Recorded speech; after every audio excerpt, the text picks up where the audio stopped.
Welcome to Ed Talk with Mary. Every time we read and we hear about how we can introduce social emotional learning inside classrooms.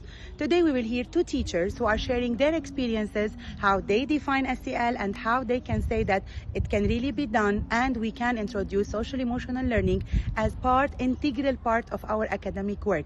It doesn't need to be a separate subject, SEL period.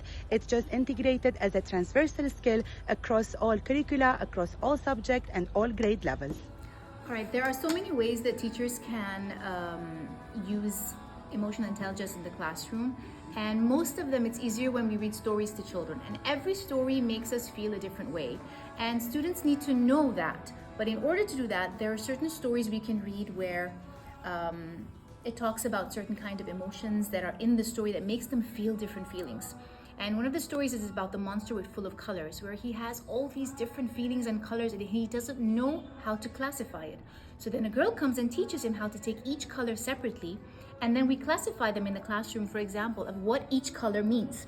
Anger could be red, happiness could be yellow, and all the different colors. The last color in the story that we talk about in this story is basically a pink color. The students decided on what they looked or what they felt that this color could mean based on the story. So this was one way that we could have classified based on a story just for emotional intelligence. But when we read any other story in the classroom, there are always different ways that we could do it. Any story we read, we could always ask them certain questions about it. One of them could be, what was your best and worst part? Students get to see what they like about a story and what they don't like.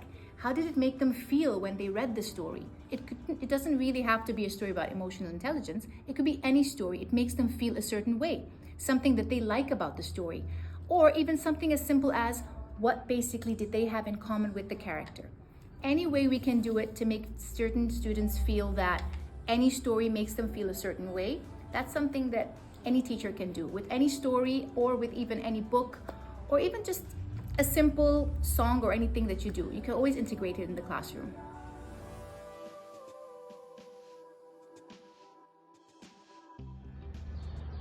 Hello, you might ask, what is SEL and why is it used in our school classrooms?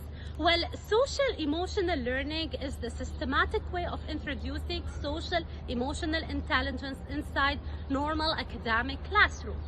SEL is related to the person and to the society where he or she lives. Why is it important for our students to get familiar with their feelings and emotions?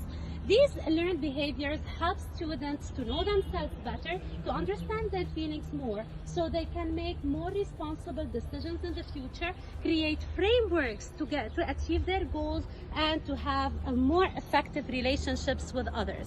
As a language teacher, I do believe that we teachers must always do SEL activities in classrooms, so we ensure that we are building a new generation of great leaders.